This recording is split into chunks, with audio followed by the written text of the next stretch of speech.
So I'd like to take this opportunity to jump into the program and jump into the main guy, the reason why we're here this evening, our brother, father.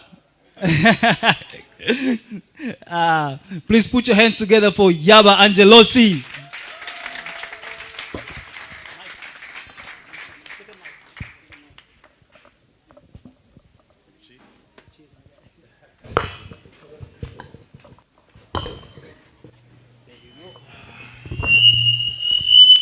Akau Jambo.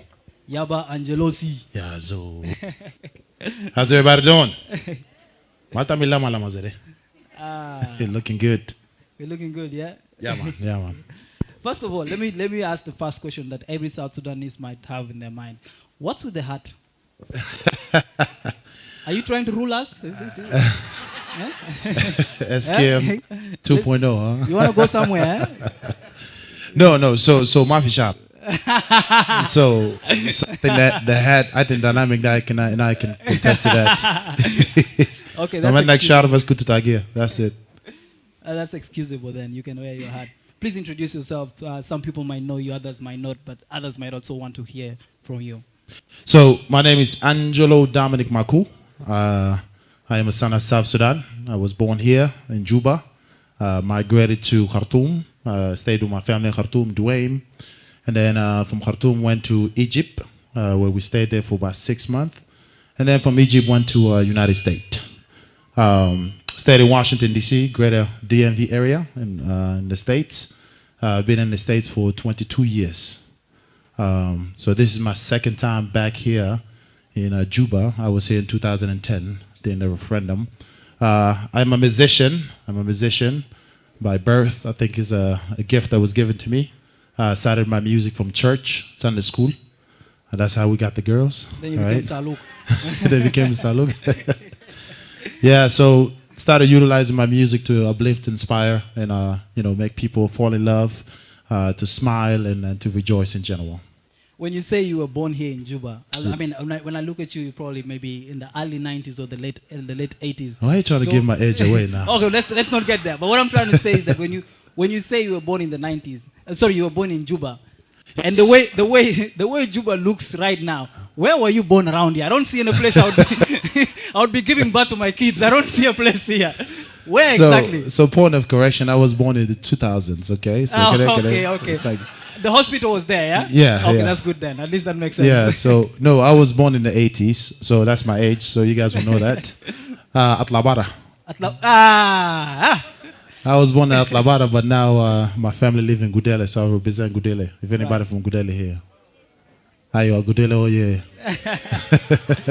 Yeah, you also the Gudele prince. You grabbed that title from someone. Right? So they were giving me the king, but king comes with too much work. So prince works fine. It does. It does work fine. Mm-hmm. That's good. So you moved to the States about 22 years ago. A lot of us might envy you, including myself. What did you guys tell those white people? They didn't let us go, man. We tried. Yo, my parents lied as much as they could. That shit. Like, you know when we were in the camp by then, you go with your story, you lie. The next family comes with you tell them that my parents were killed by a gun. The next family says it was a nuclear bomb that killed my family. They take the one for nuclear bomb. What did you guys say? Well, we stuck to the truth, right? The truth, yes. You don't believe me? I don't believe the white man did. There is not. No, so we stuck to the truth. The reason why we migrated from the south to the north because of the war, and also in the north, there's a lot of instabilities. There's a lot of insecurities. So many things that it's not safe for us as Christians to live in the north. You either convert to Muslim, or either just they burn your house and so on and so forth. So we stuck to that story and it works. So if you want to go to the U.S., stick to that. That script was nice then. Right now they tell you have a country. You go back to your country. Yeah, it doesn't work. So you started your music career. Was it when you were still in Egypt or was it in the U.S.? So I started with church. Started with Sunday school. Sunday school in Dar es Salaam, Jebel. If those of you guys who lived in the north, yeah. You have your boys there. Boys in the house. That's it. Yeah, so they would know Dar es Salaam Jebel. We were the first people that migrated from Dar es Salaam Al Gadim to Dar es Salaam Al Jadid. So it was a desert, and just you build your kutia, and then you deal with the sandstorm. No water, you have to walk all the way to the Nile, about 5 miles distance. This script sounds familiar. Yeah, you can relate. There's a guy who uses this script. Uh-huh. I walked to that finding water. Yeah. Don't put names in my mouth. So my late uncle was a musician. I was a pastor as well. Right. So he would play his guitar in church, and he would leave his guitar in the house in the daytime. So he would go to work. So I would come and grab the guitar, and I watch his hand in the time that he plays Sunday school. So that's how I started playing guitar. Oh, so you play the guitar? Yes, I play. Yeah, I play guitar. Yeah. That's nice. So he came home one day and found me playing guitar. I thought he was gonna beat me. You know this thing when you were young, you take a rock and you bite it, you eat it. So that tells you that it's a superstitious that nobody's gonna beat you. So I did that. He didn't beat me, so it worked. But that's how my music journey started. From playing guitar to he said, "Okay, come and play in Sunday school. I think you'll make a good asset to the church." And I started playing in Sunday school and singing at the age of 9. So was it easier for your family to accept you for who you wanted to be as a musician? No, absolutely not. So my late father wanted me to be a doctor because he's a successful surgeon. You're disappointed now. So I'm the oldest in the family, and the expectation is no less because he's a well-known a person in the community, and you want to set that standard very high. So he wanted me to be a musician, but my mother wanted me to work for the aerospace engineering, so I could work for NASA. So she said, "Yeah, work there so you can go to the moon." But Junubi in the moon. Junubi in the moon. That's Kutakit. It doesn't even make sense. Even John Garang did not fight for that. If John Garang was busy saying we have to go to the moon, we're like, "Comrade, reduce. This is too much ambition." Yeah, so that's how the music started. But at first they didn't support me on it. Be honest, I had to pack my bags. Write a long letter to my mother and said, "Okay, I think I'm a man now and I need to move." You were dramatic, huh? Oh yeah, trust me. So I packed my bag, I left the letter, and then I moved to Tennessee, a state called Tennessee, Nashville. Right. And then I joined a band over there. It's like a South Sudanese band. We play like a Congolese type of music. So I was playing the lead guitar for them. Right. Played the lead guitar, and my parents didn't find out about me doing music until I came to South Sudan. Wow. When I did Time to Vote. Oh, 2010. Yes, 2010. I did Time to Vote. So the government invited myself in Dynamic. Oh, yeah. Big shot. I bet you're telling your parents, who's the king now? Well, yeah? So my aunties from here had to call over there. They said, "Oh, yeah, your son is here for music."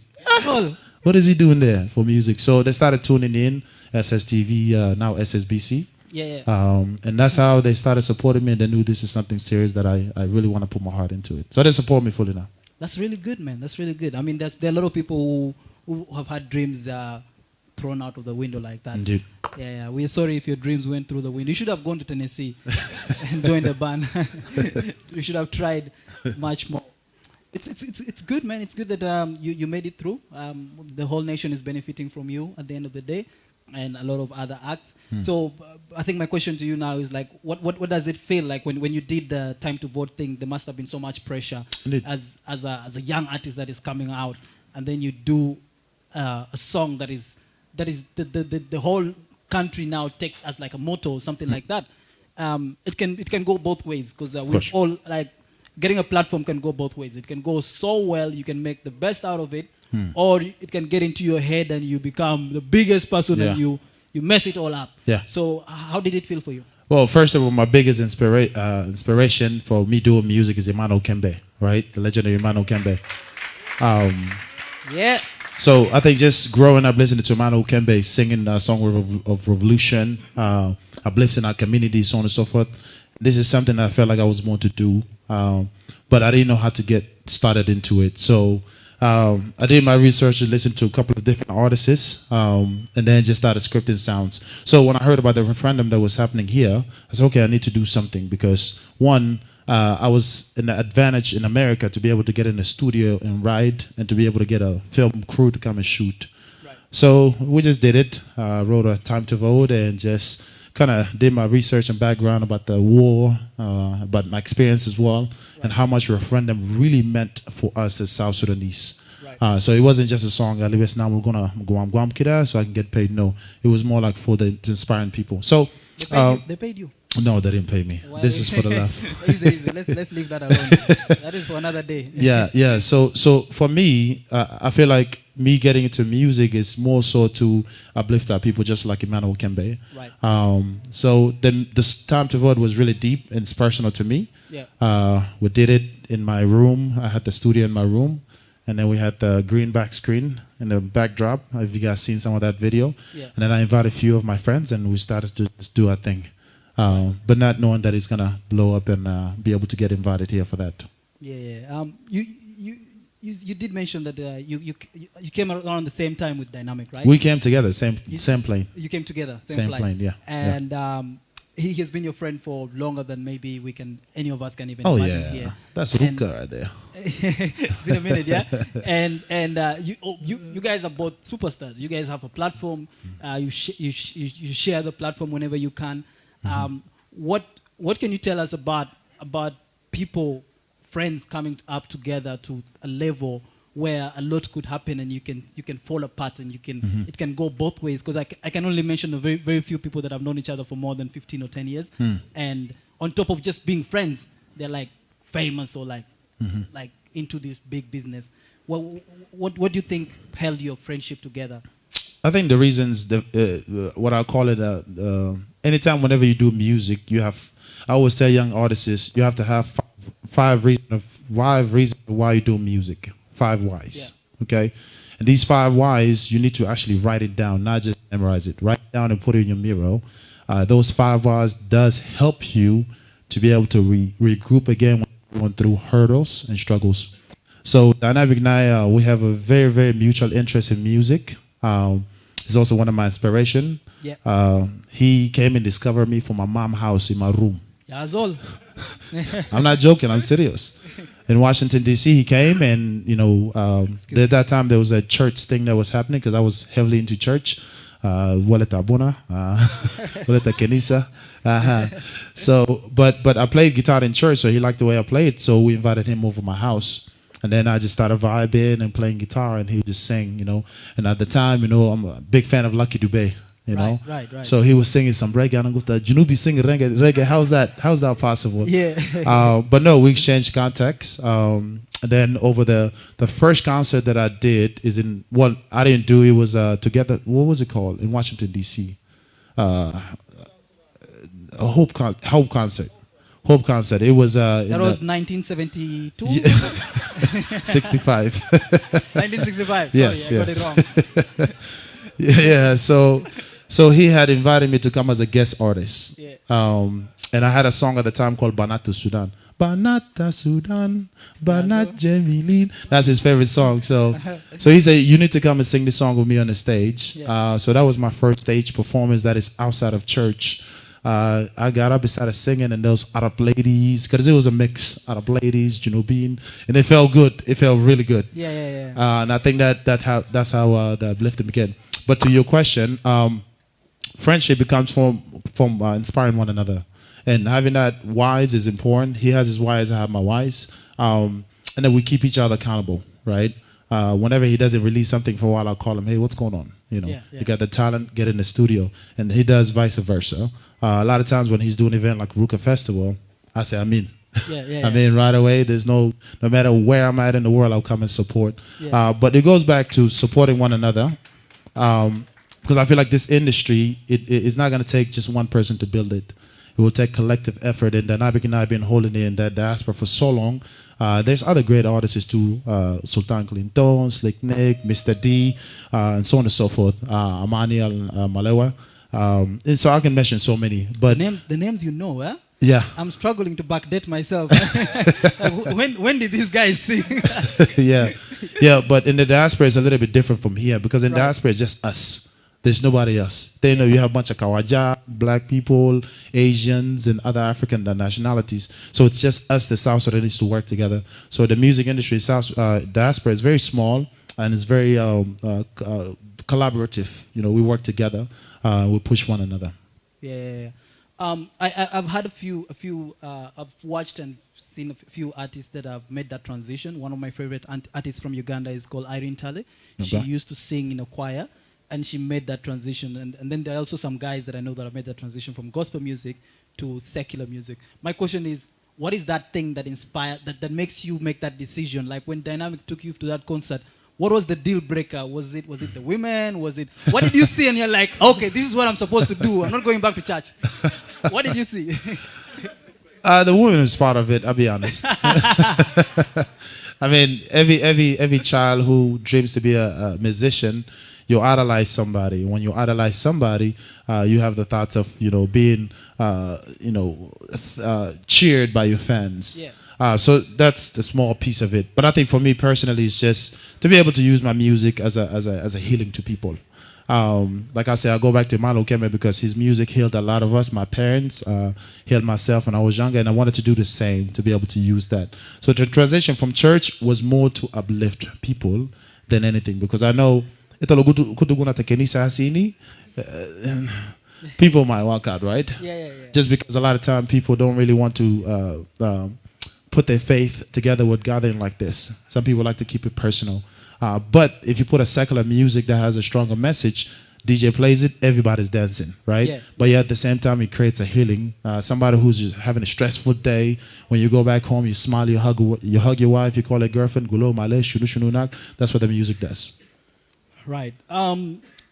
You watched a lot of performance here today. Some of you might have seen maybe all of them for the first time. First time, yeah. First time.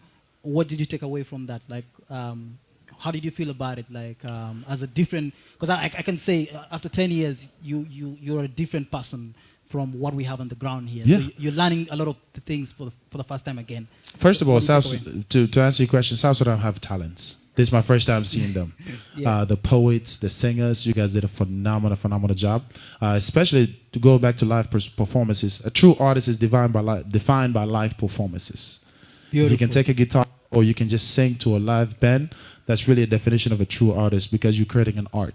For you guys to get up on the stage here, even if there's 5 or 10 people, and to be able to express your art to people, that's a true artistic way to define yourself. So give it up to yourself. Good job. So what I think about, South Sudan have talents. We have a lot of gifts here. Just a lot of times we don't have a spotlight like this to showcase the talent. Yes. A lot of times, there's people struggling to record their music. They go to the studio and then they release it, but they don't have a way to kind of publish it and just promote it all across the world. But spotlight like this is phenomenal, because showcase the talent, and people get to know them, and people get to follow them, and also they get to get inspired to continue as well. Good. Yaba, are you a procrastinator? No. You're not? No. You are a let's do it now person? No, calculative. I would say calculative person. Calculative person. Yes. But you get things done? Yeah. You're Get sure? it done. Well, 10, let's say out of 10, how many things do you get done? I would say that 7. that 7 line out of 10. 7. 7 out is of 10. quite a lot for an artist, right? Yeah. Like the 3 is the challenges. I've worked with artists before, and I'm like, by the way, there's some artists that you guys really love that you have in your playlist and all of them. But if you spend a day with them, you would hate them. Let me tell you the truth. You would hate them. Their work rate, their behavior, everything. The artists are not nice people. And bringing that up, I just wanted to for you to comment on discipline when it comes to artists and working, because a lot of artists go to places. Someone shows up in a place when they are high as fuck, drunk. They're not putting in the energy, what they're supposed to do. They're getting paid for this, or they've committed to do this, and they don't deliver because of avoidable circumstances. You show up late. It's useless things. Yep. What do you say about that? Goes back to the 5 whys I mentioned early on. 5 whys. When you have your 5 whys, it helps you stay disciplined. It helps you stay having a tunnel vision, right? Some of you drive in a tunnel. When you drive through the tunnel, it's really dark. But at some point, you see the light and you make it out. So that's the same thing with those 5 whys. You got to have respect for your art. That's the one thing. You've got to respect the art, the gift that was given to you by Almighty or whoever it is that gave it to you. You got to respect that, because if you don't respect your art, at some point people will see that you were not born for this, that you were abused, and then also your image does not look good. So for me personally, I would say for the upcoming artists, if you have respect for your art, it takes you a long way. People respect you. Got to carry yourself with respect. Got to watch what you say online too. Avoid any conflicts as much as possible. Stay positive and let your music or your poetry or your art or your dancing speak louder than your words. And if that speaks louder, you create a true audience, a true followers who will continue to just listen to you, continue to actually show up to your shows and so on and so forth. So stay disciplined is very important. But someone might disagree. Like someone might say if I go on Facebook right now and I say Yaba is not talented, and then Yaba says Akau is not funny, then a lot of people will come and comment, and then we get so much followers and all of that. Social media wars, and we've seen that in the past few years in South Sudan industry. What is your take on that? Is it unnecessary? You won't go far. I mean, you will shine at the very moment. Yeah. You'll get all the attention on you, but at some point your talent has to speak. At some point, I've always say. I don't ever want to pick any war with anybody online, period. What about on the ground? On the ground, no. Yeah, reasons why, because you'll be known as an artist who like to just starting problems. Right. And bad news travel faster than a good news. Same thing as a talent. Somebody who doesn't have a lot of talent, who like to create a lot of issues, they get more spotlight than a person who got up on the stage early on and showcased their true talent. Perfect. Understand? So for me, I'll personally say that the avoiding that is very important, and having a mentor is very important. Yeah. A lot of us come up and we don't have any mentors. Anybody that can help us, to guide us, give us all the steps that we need to be able to get in the right level. Sometimes we just get our cousin and say, okay, cousin, you're my manager. Yeah. Right? So, but truly, you have to have a mentor. You have to have somebody who is able to hold you accountable, somebody who is able to tell you, say, hey, what you posted online early on wasn't needed, wasn't necessary, and they'll be able to be true with you. So mentorship is very important, and also respecting your craft. All right. So what do you think that the diaspora community can bring to the South Sudanese creative industry? Like, when you guys visit, is it just you coming through, having a good time and then leaving? Or do you think there's something that we are not seeing that we should pay attention to, or something that we should seek more and learn from? Absolutely. I think the West has a lot of tools that South Sudan does not have. Yeah. From the music production to video production to publishing, promoting, to PRs, public relations, and so many tools that they have. They have record labels, they have, internet, all kind of things that are different from here that we don't have. So for me personally, and Dynamic can probably agree with this as well, we have connections and tools in the West that we can be able to connect South Sudan. For example, radio stations here, whenever they play South Sudanese music, and artists, they're not getting paid. South Sudanese artists are not getting paid.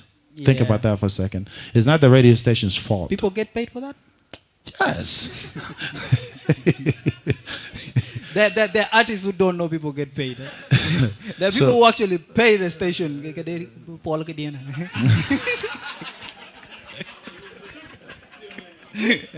Let's play it. Yeah, so no, in the West, there are systems that are created to collect royalties from radio stations. Right. Whenever your song gets played today, by the end of the month, you're supposed to get paid. As an artist, you're supposed to get paid. Even for you, if you do a film or anything like that, if it ever gets played in a TV station, you're supposed to get paid for it. Royalty collections. Yeah. So these are some of the accesses that we have in the West. In the past few years that we've learned it, we've mastered it, we've connected with a bunch of people in the West. We want to be able to bring that back here and then connect South Sudan to it. So it's a greater conversation needs to happen between not just the artists union and the artists, but also the radio stations presenter, personnel, all the way to the TV stations and so on and so forth. So it's a greater conversation. And that's where people who's been living there for a long time, they need to come back and contribute into connecting that. Yeah, but the conversation of intellectual property, royalties, and all other things, these are not conversations that you can just wake up and say, hey, we are implementing this, as we have seen allegedly people trying to do that. You can't just wake up. It involves legislators, involves the parliament, the act, and all of that. are you low key trying to talk to some parliamentarians, or Yes. like trying to talk to some? I think the Lawmakers? conversation, yes, to answer your question, yes. There's a couple of meetings that are happening behind the background, but this is just more like an introduction meeting, not necessarily from, hey, here's the problem, let's tap into it. Yeah. But I think the bigger conversation that needs to happen is between the collective artists union and the artists. Because in order for us, the artists, to establish something here in South Sudan, we have to go through the artists union. Because that's the only entity that the government recognizes here. So it's a different. I didn't say I don't agree. I just said So it's a bigger conversation. Indeed. So it's a bigger conversation. I mean, you might have a different opinion about it, because I've stayed here longer than I've seen things that you might have not seen, and how things are supposed to operate in my own opinion.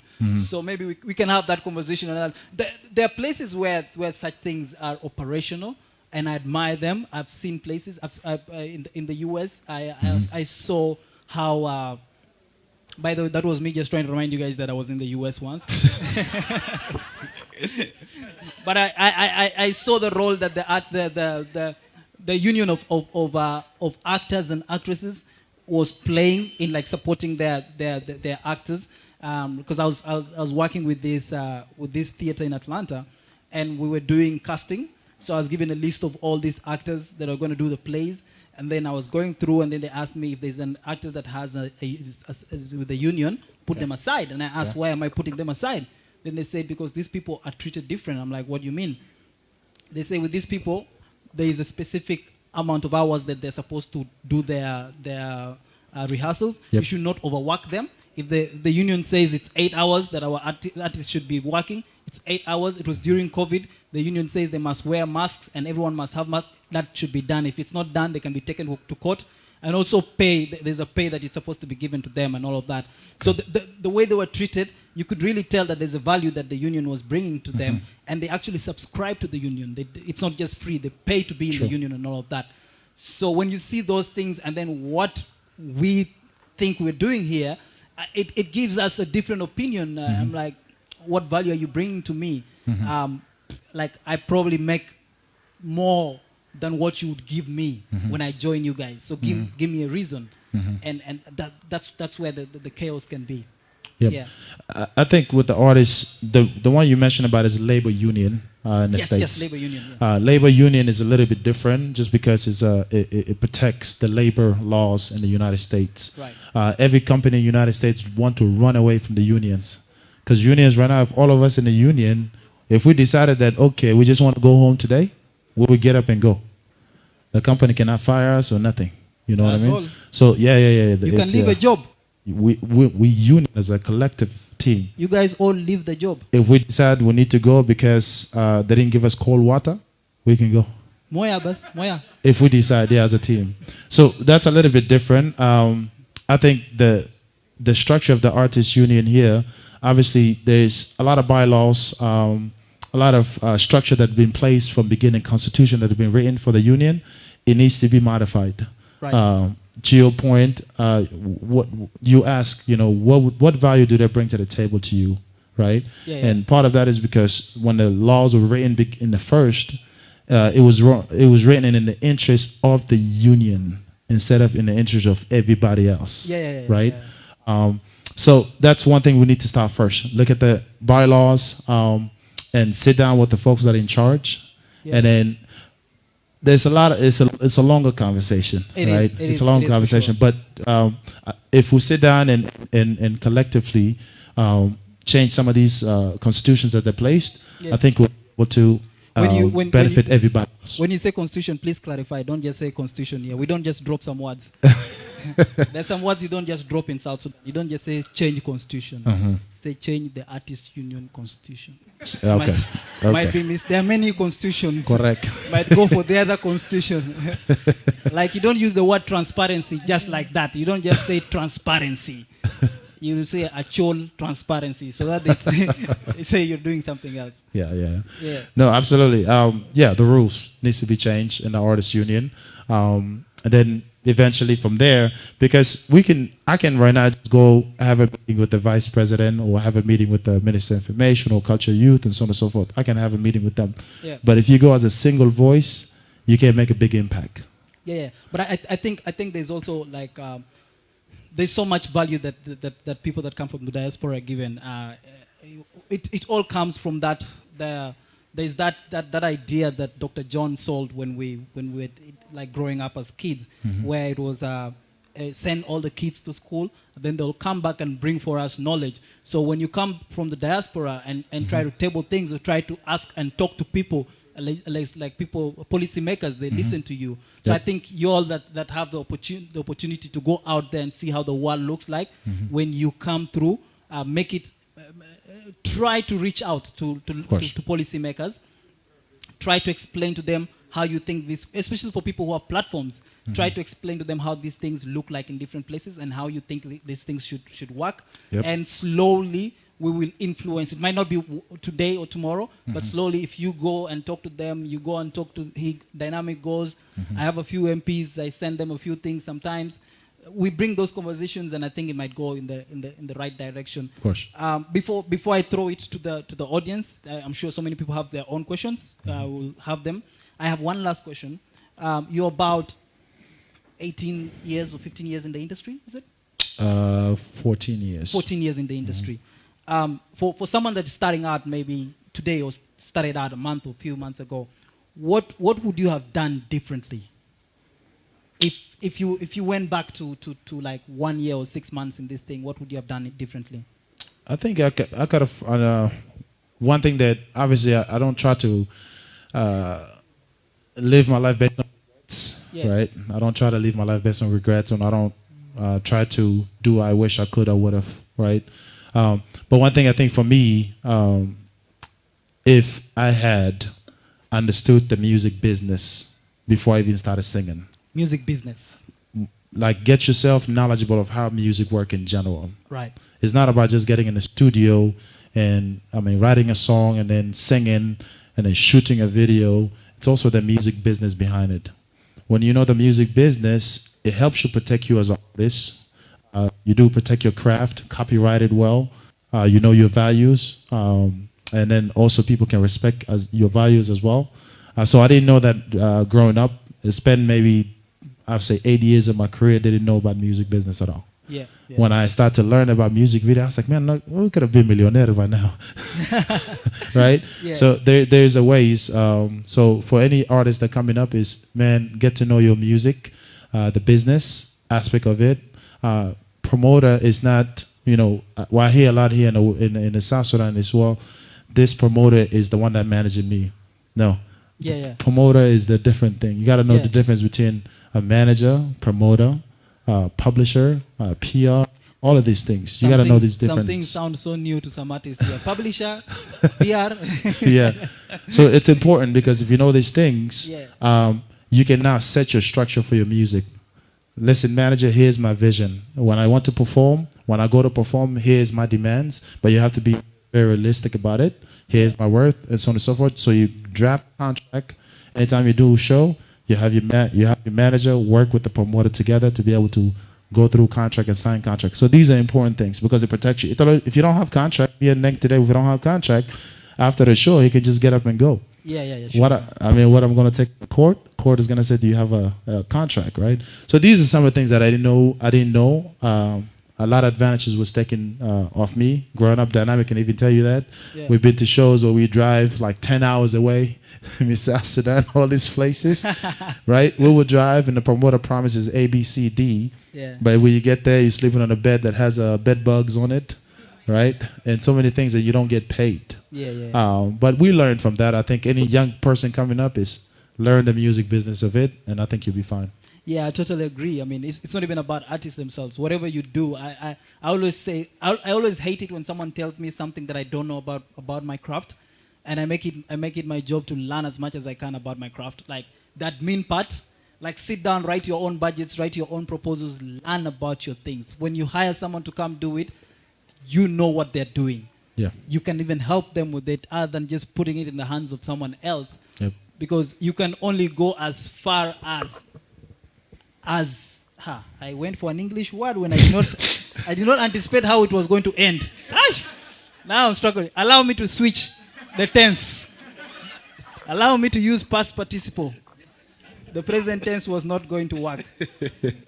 So all I'm trying to say is that if you have someone else that is running your business, you can only go, what you can achieve only depends on how hungry he is as compared to you.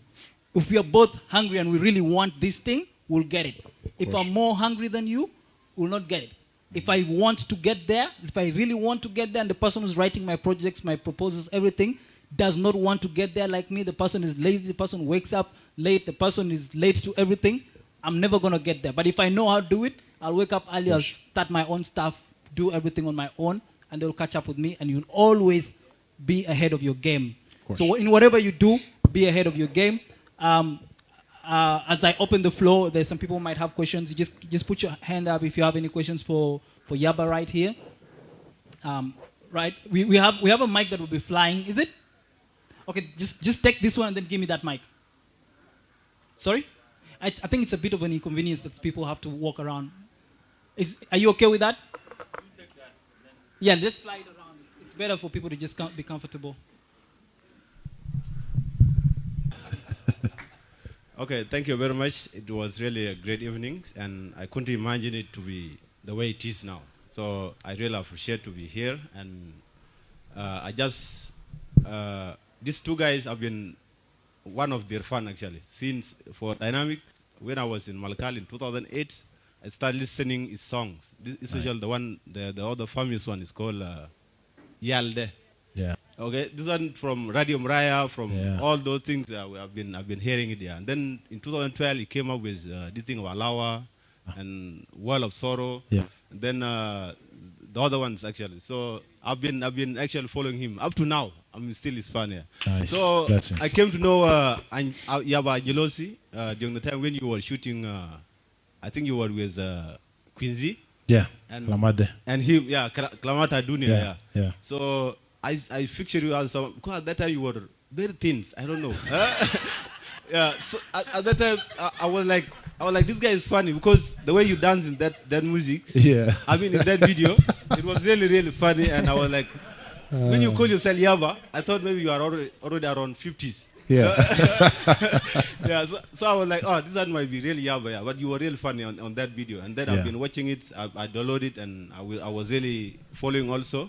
So it was really a great inspiration, and you guys are doing a great job. Thank you. Yeah, I'm also, I'm actually, currently, I'm a lecturer also. I'm trying to help people as you guys are doing. Perfect. Yeah, but for Dynamic, you have been really revolutionary artist, okay? Because it's trying to correct, especially in his songs that said Wall of Sorrow. Yeah. Yeah, there's a lot of meaning. I mean, there's a lot of meaning in that song if you really listen to it well. Yeah. So I will just have one question, and especially, how do you guys in US, or let's say in the West, how do you guys, South Sudanese artists who are doing music there, how do you guys make money? Like, because you know, like we know now in South Sudan, we have new artists. Okay, we have like the like of John Frog. Okay. John Frog is not new anymore. No, yeah. Let's become old. I'm coming to that one. Like at first, you know, South Sudanese, first you just come slowly, you show yourself, like you said, do go no second. And then now from there, you just go and sleep in pyramid. Okay, that's how it works. So from there now, people will come to you and be asking for concert and all these things. So that's how it happened to CJ Oman. That's how it happened to the rest of the artists, Mr. Links, this guy called WJ, and the rest. Yeah. Okay. So for you guys, I don't know, like there's no popularity, as you have said before. Yeah. And you have said that your family told you to do medicine or aerospace engineering. Yeah. So that they can be getting money. So how do you pay this thing there back to them now? Like, because if you did medicine, maybe per month you will be getting $10,000 and then they will be like getting all these things. Of course. So how do you make money now, especially all those of you who have stayed in the West? Yeah, great question. Great question. Perfect. Just move the mic to the next person. As the people in the back there, let's first work with those ones for equality purposes. So as you answer this first of all, and then as soon as he finishes answering this, then you drop your question. Is that okay? Okay. Thank you. So to answer your question, how do we make money, musician, as in US? US has a very good system, a copyright system or trademark system that really protects the intellectual property of each musician. You have two things that you need to do. One, you have to register with a broadcasting company called BMI. BMI, it is the biggest publishing company in the world, not even just US alone. When you register yourself as an artist with BMI, you also get a business ID. That business ID, you will use it whenever you're making big money. When I say big money, and you're making 20 million, I mean so on and so forth, and the government will recognize you as a legitimate artist. So for me, I register with BMI. My team registered with BMI. We also register in Canada. Plays a company called ASCAP. So BMI and ASCAP kind of work together to collect royalties. So we make my music. We make our money from royalty collections and also stage performances. If you want to make fast money, it's performances. And that performances, you got to make sure you have contract. And contract clearly says, here's A, B, C, D. And then for me, previously, I would say, send me half of the money. And then when I finish the show, before I get to the show, you give me the other half. But then I realized you will fly to that state. The promoter will go like, asma, kida. So what we do now is, before we even go to your state, you have to send us the full amount for the performance. You have to know your value as an artist, so don't be going around charging people 20,000, 30,000, 40,000, because you have to see is how many audience will I be able to bring, and based on that assessment, you can say, okay, here's my worth, whether 1,000, 2,000, 3,000, 4,000, or 10,000, whatever, and based on that, you can have that negotiation with the promoter. So yeah, shows, that's number one, and then also royalties. Royalties is the best one. You can make money easily from it. You can put it, you put your music through Spotify, Apple Music, Tidal, and so many different publishing companies. And those companies are the one that actually helps you make your money. And you get your check if you like to get your checks, or it'll be in your account and you can withdraw it anytime. The only sad thing is South Sudan, it is not registered with a lot of the big royalty companies such as Apple, Spotify, and so on and so forth. The only royalty companies that collects from South Sudan is Tidal. And their Tidal is the only company that pays artists the most amount of money out of Amazon and all of these things. So we just found out that actually this last week. Yeah. My manager just found that out. So artists, the new artists here, if you haven't already registered, go to tunecore.com. This is very simple. You don't need any big publishing company to work with you. Go to tunecore.com. You need to register your music. If you have songs that you just have in YouTube, it's never been uploaded, go upload it through tunecore.com. And when you upload through tunecore.com, anytime somebody listens to your song here in South Sudan through YouTube and Tidal, you'll get more money for sure. So now from there, you go tell your fans to go listen, because now it's a business, right? They will listen, and then you get money from that as well. People don't get charged to register this, because some people think they really get charged. So, like it's yeah, you get charged. So to put a one single up there is $10. $10. Yeah, to put a single, just a one single. And that single will be for 1 year period of spam. Money makes money, yeah? Yeah. Well, you make the $10 within a month if you really push your audience to go listen to your music. Yeah. But people think these things are complicated, by the way. They think they'll ask you for the visa, they will ask you for your father, Jewy land title, like these things. We just get scared when they tell you put your songs on Spotify. Hey, those ones, they don't want us. They are saying this, that. How simple is this? Can you just go on your phone and just register and get your account and put, like the way you get your Facebook account and all of that? Is through that Tidal, yeah. Through Tidal is very simple because South Sudan is recognized. Right. But if you want to do like a mass publishing, what I recommend, if you have anybody in Kenya, Uganda, those are the two neighboring countries. Those countries are recognized in the big world platforms that collect royalties. So if you know somebody there with a visa that you can trust, have them register your account in these countries, And then from there, you know, as you make the money, they can send you the money as time goes. Get a bank account that side. It's also the same. It'll make it easy because South Sudan is not recognized, like I said. So that's a challenge that we have to work on here. All right. We got a second question right there. Oh, thank you very much. First of all, I would like to commend our host. You're doing a very good job. Thank you. Thank you so much. Yeah. I think if we had to replace you, we'll have to bring you again. Yeah. Thank you. Basically, I'm just gonna air out some of a little bit of concerns that I've heard with our legends who are right here on the stage. Yaba Angelosi, dynamics right there. You know, like things are happening, and they are the same people who have been with us all down the road. And music has been changing in South Sudan as we know it. There are upcoming artists and new different music, new different performances, new different, like, what is your strategy to, like, work with the new artists and, like, produce new music? Because, like, if I talk to the two of you, you've left a long time ago and you've produced music that was actually popping at the same time. But right now we have upcoming artists. So how are we going to incorporate the new music that's happening in South Sudan with the music that both of you are producing? I'm sorry I'm putting both of you at the same.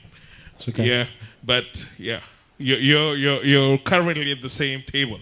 Yeah. So if you're going to incorporate the new music, what is the strategy that you have for South Sudanese, and what is the strategy that you plan to incorporate to promote this new and upcoming artists that will be joining the rest of you?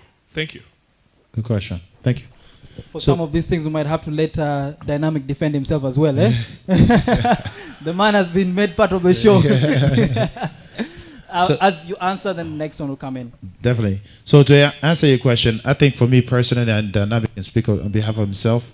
So I spent 12 years in the diaspora without even having a lot of relationships with the musicians here.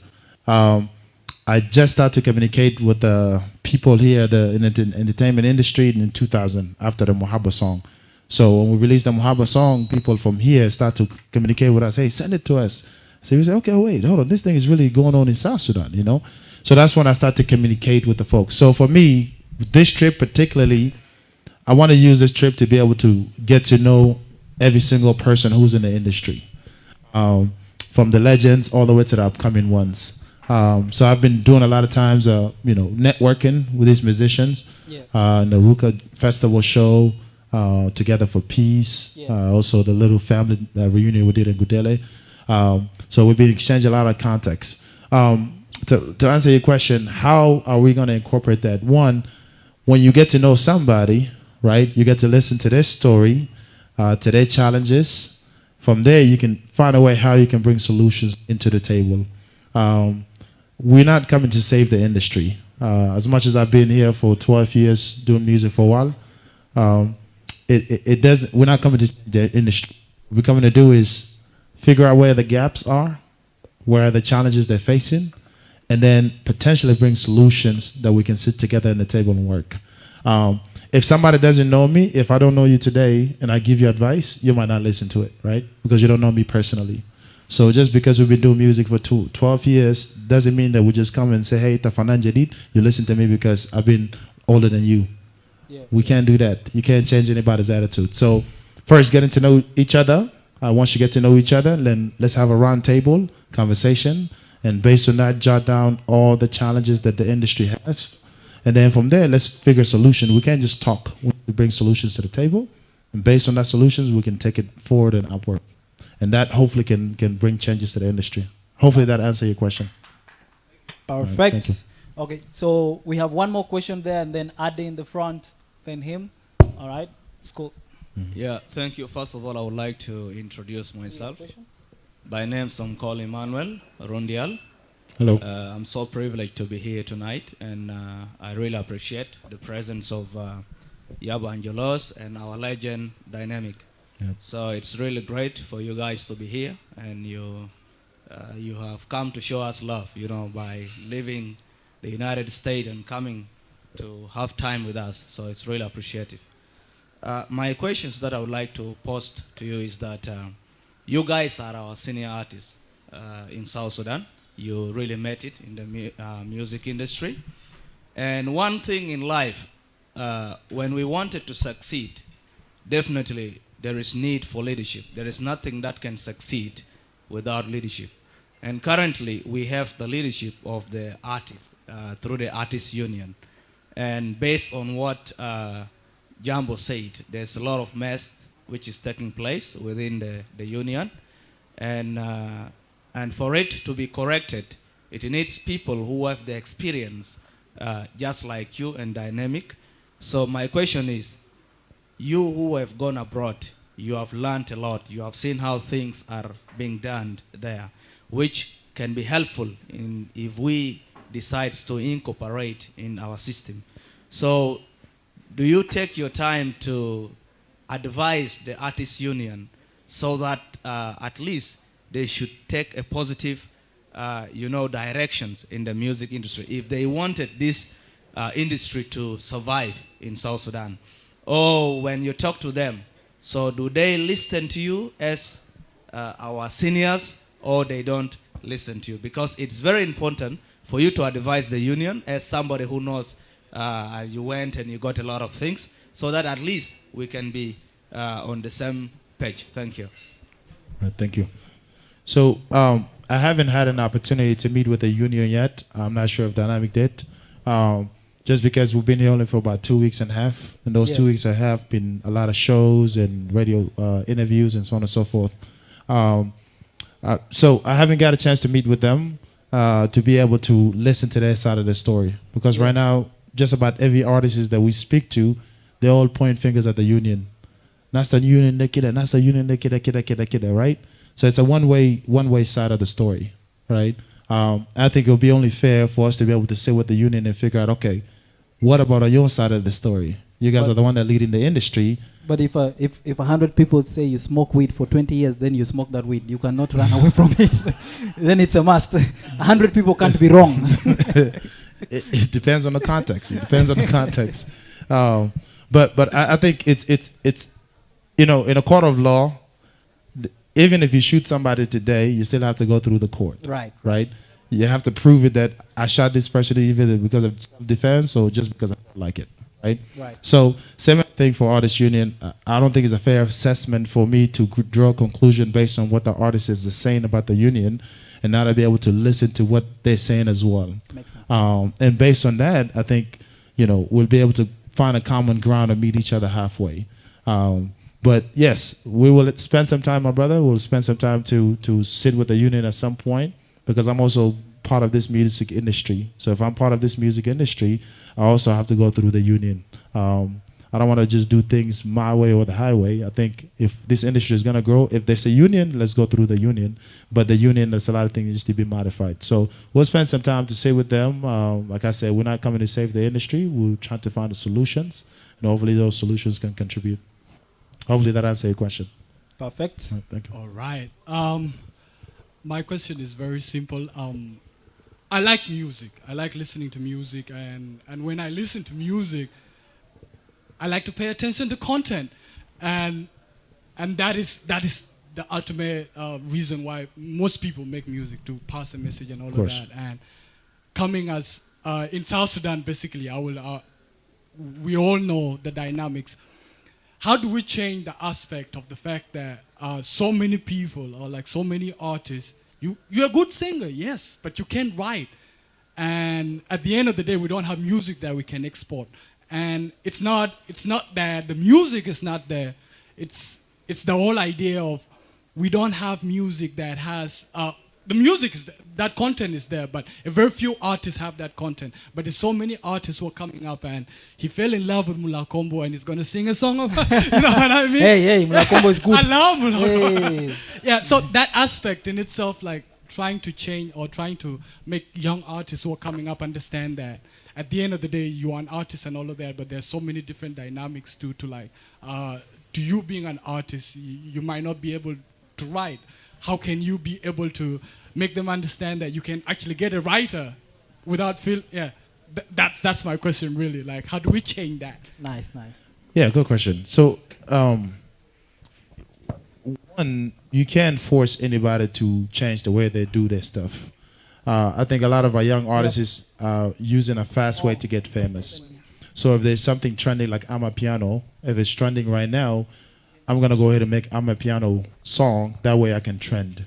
And so for me, I try to, if an artist wants to do a trending song, the least I can do advise them into how they can make sure the lyrics of it, at least content is right. And they have to be able to figure out who are the demographics, who are the people that they want to approach with them.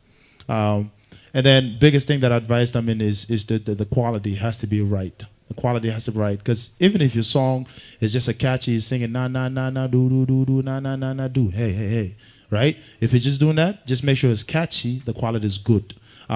If that gravitates toward a particular audience, I cannot knock anybody down. So a lot of our elders are saying, "Ya need to listen to run up the SPLA, oh yeah," right? That because that's what they grew up listening to. So for me, is if I feel like singing that, I'll sing it. If I don't feel like singing it, I'll sing something else. So advice needs to be very. You have to be very careful how you advise people, because if you actually want to save their career and tell them, "Hey, you shouldn't do this type of style," they might think you're arrogant. They might think you're just hating on them. And so on and so forth. So I support anybody, whether from the John Frogs, all the way to Lady Cola, all the way to Hannah Briva, and all the different folks that are talented. They all have their own lanes, and that's what I love about it. And so for me, being a senior artist, I don't discourage anybody, no matter what it is. So if all eyes are on John Frog, I respect that. All I can do is, hey, take that attention and turn it into something greater. You know, so to your point, find some songwriters, find some producers, find some videographers, right, and then turn that into something greater, and then we will support them. But yeah, content creativity is very important, but you just gotta pick and choose how you advise people. Perfect. We're running out of time, but I want to know how many more hands do we have? Aye. How many of you? Once again. It's gonna be all up to you, because I'm keeping you guys here. If you're down to have these questions had and answered, the vote is on you. I don't want to hold you guys here. If it's okay for you guys, we can do it. Is it okay?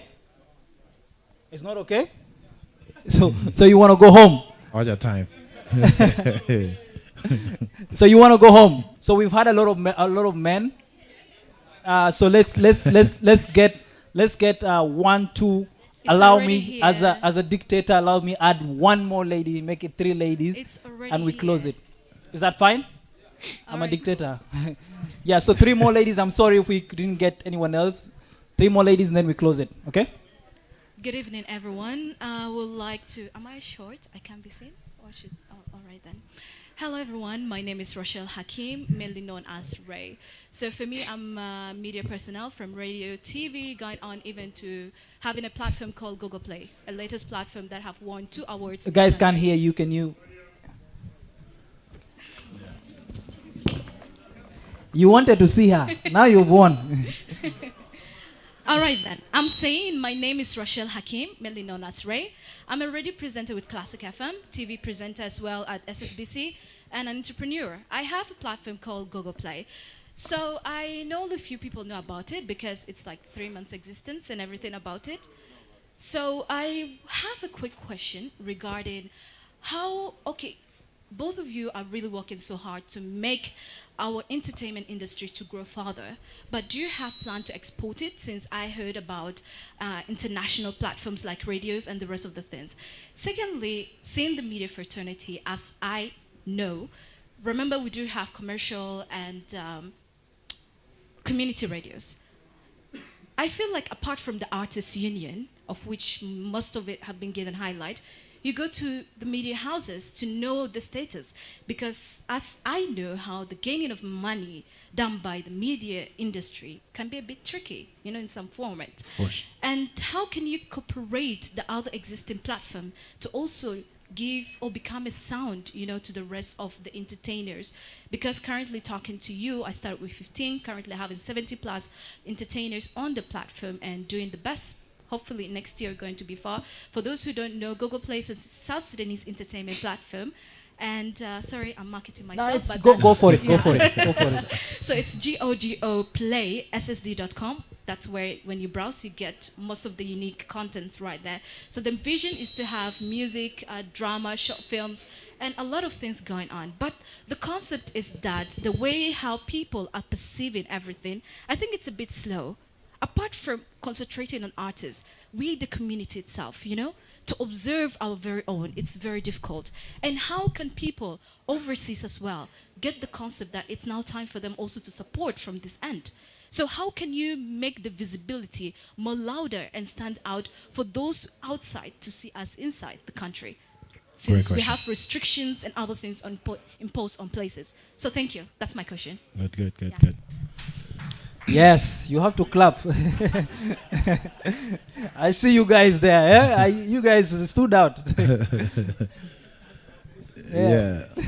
Oh, how do we connect South Sudan to the rest of the world? It goes back to what we mentioned earlier on is the tools that we have in the West. Before coming to this trip, my manager, who's really well versed in the industry in the West, his name is Roro, he was planning to bring a Sony record label executive to come with us in this trip. Purpose of that is to be able to learn the industry, because South Sudan is an untapped market, literally. It's like an untapped market that a lot of the big media houses in the West don't know about. And West loves stuff like this. But the reasons why we haven't brought him to come with us was because we knew we have to learn the area first. Yeah. You can't bring a big guy over here and say, okay, look at our industry. We don't know anything about the industry. Yeah. So how do we connect South Sudan is to be able to connect our folks, our music to the West through this record label executives and so on and so forth. There's a lot of independent companies too that who will be able to take our music and then put it out there. As far as shining lights, it's PR. This is one thing that we don't have in South Sudan. We don't have a lot of PR, public relations, that's what it stands for. We don't have a lot of public relation companies here that promote artists and musicians and the movies and so on and so forth. They don't do that. The reasons why the Nigerians and the Ghanaians are very successful in the West, because of PR, literally. So Burna Boy would do a song. Yeah. His PR relation people, what they do is they write a nice story about it. They'll push it to all the media houses in the West. And those CNN, Al Jazeera, MTV, all of these guys, even in New York Times Square, all of these things. So these are the tools that we have in the West that we have access to now. We want to be able to use that to put a spotlight to artists. Today, if Dynamic have a song that he's releasing, we should be able to do a big PR release in the West with a story behind it. And people read it and people see it, and then people go tune in and watch your music and so on and so forth. So that's what's missing in this industry is PR. Hopefully we can establish some sort of 2 or 3 companies here that do PR and give them the keys to be able to run that. I think that will help spotlight to South Sudanese industry, from music to visual all the way to poet and so many other things. Lovely. Floor is yours. All right. Good evening, everyone. I was wondering, why is it that only the gentlemen that are talking, the 35% was not represented until... We have given it to you. It's there. So you take it. Rachel right here, and I'm right here too. My name is Wilma Grace, a radio presenter by profession, and I'm glad to be able to have a conversation with you, Yaba Angelosi, and as well Akau Jambo. You're just amazing. That's great. So my question is that I'm not an artist. How I wish some of them were here and some managers too. Since you came and following your social media platforms, you always mention your manager's name. Roro. All of us, we know Roro. Like, I even want to see Roro. Like, it seems like you have a good relationship, not only professionally, but also like friends and all this. This is one thing that I think we're kind of lacking in South Sudan artists and their managers.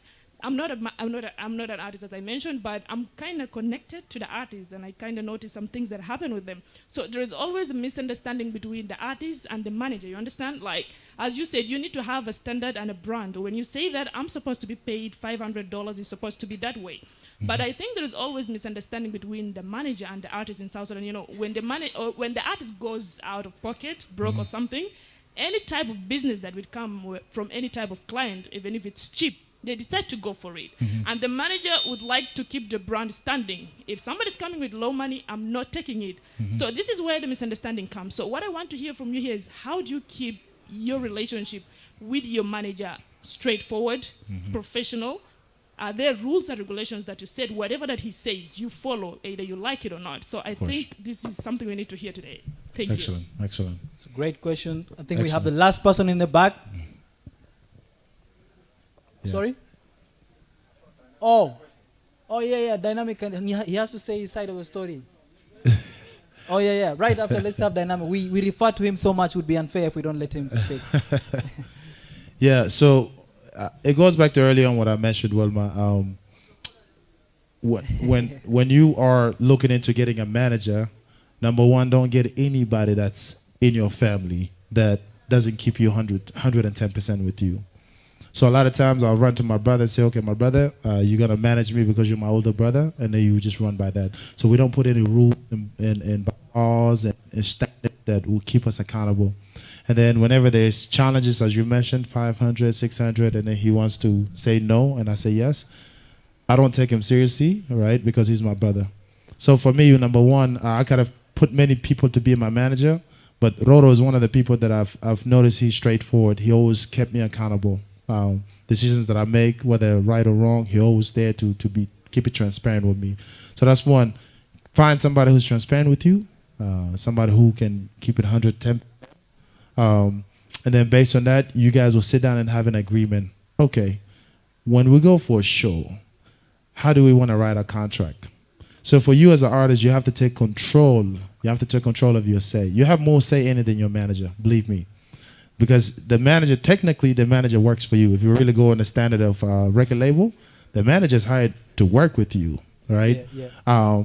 But nowadays, we work for the manager, right? So you have to sit down and have an agreement. Okay, this is my standard. I need an airway ticket, for example. I need a hotel. You can set 2, 3, 4, 5-star hotel or hotel in Morogot. That's up to you, right? And then you set your price. Is meal part of it, and so on and so forth. And based on that standard, once we set it, if any promoter, my manager said, okay, we're gonna pay him 200, but we agreed on 500. If my manager saw you're not, if he said I'm not taking the show, I have to respect that. I have to respect it because that's an agreement that we came across, and then that's the standard that we set. And therefore, that will open up bigger channel for you. Now, the manager has to also make sure that he's doing his part to get you more gigs in the future so you can make more money. But I think it's a little different here in the South Sudan because a lot of us don't work, the artists. So every little money that they can get, they will jump into it. Yeah. And therefore, your value gets appreciated, right? But yeah, it's a broader conversation that needs to happen between the manager and the artist, and they just have to hold each other accountable for that. 100%. Hopefully that answers your question.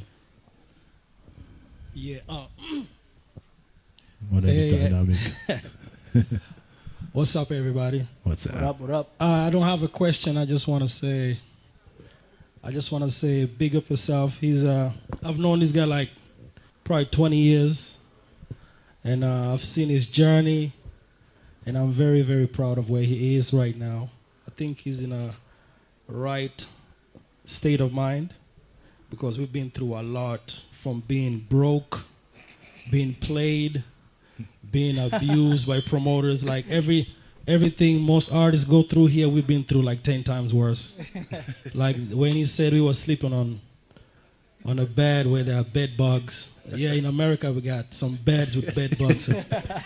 So, but I just want to say, like, I remember like probably 12 years ago, he used to play in a group called Sosa Musica. And Sosa Musica was like our version of Wenge Musica. Wenge Musica, yeah. Like Sosa Musica was the band, and they used to have an event called the Valentine's event. Yeah. And when I tell you, every South Sudanese was there, and I don't think you guys get a lot of recognition for that. They really did a lot in shaping my music, because I used to do strictly reggae. And then hanging out with these guys, I started, doing the Ruka, whatever. I just want to say thank you so much, man. I'm glad you're home, and a lot of people don't know this, but he actually paid his own way to come and do Ruka Festival for free. He didn't ask me for no money because he understood. Yep. So I just want to say that. For the ladies, he has money. That's what he's saying. He's not broke. and then also there's one of our sisters. Her name is Miviano Dombolo Kida. She's not here. I just want to big her up. And also our friend in Ketia, we call him Petia. He's from Ghana. He's always coming down here. This is his second time.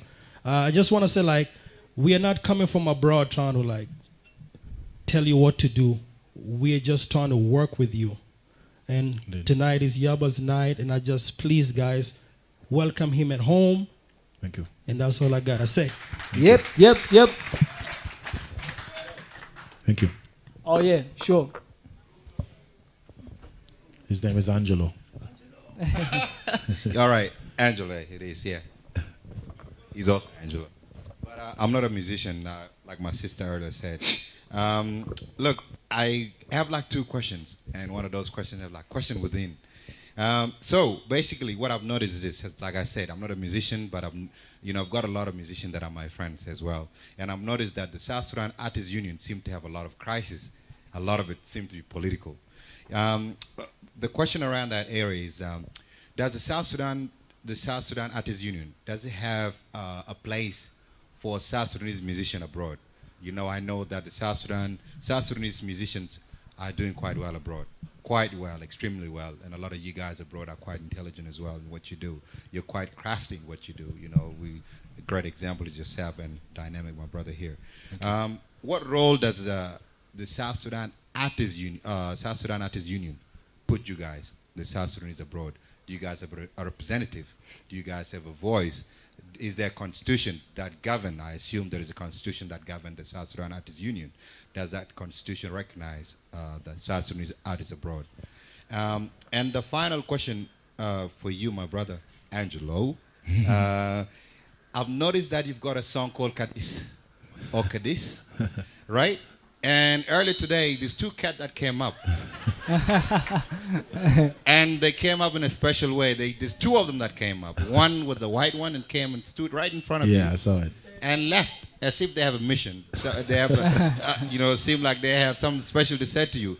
Went for a while, and then there was a black one that came, stopped there, and then jumped up and stopped in front of you. And then as if, she was trying to say something to you about the Kadis song, and then went back. What does it say about your special Kadis song? What does it mean to you, my brother? All right, if we may, let's just get the last question because I want to let you guys go. I'm really sorry. We get the last question and then you can answer them at once and we close it down. I'm really sorry. I have to cap it at this. Sure. That's the last question, right? Okay, thank you so much. Good evening, everyone. Thank you, Akau, the dictator. My question is simple and it's just 60 seconds. My name is Toto. I'm an activist. I'm a human rights defender. And my question is going to be based to that. My question is just that what message does your music give to the youth? And how do you create your music? Yeah, such that as the youth can understand what message you're giving us. Plus, let me add, I listened to one of your songs. I didn't know who you are. And I attended some function. And they played your song called Mohaba. And I was like, man, this guy is cute. Is it from Kenya or where?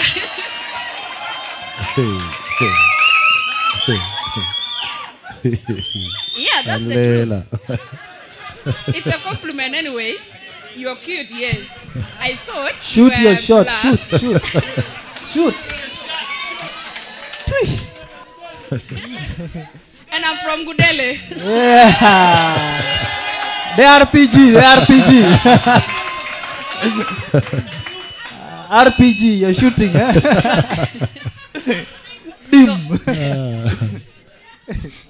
So actually, I like your song, but I want to understand what message do your songs give to the youth?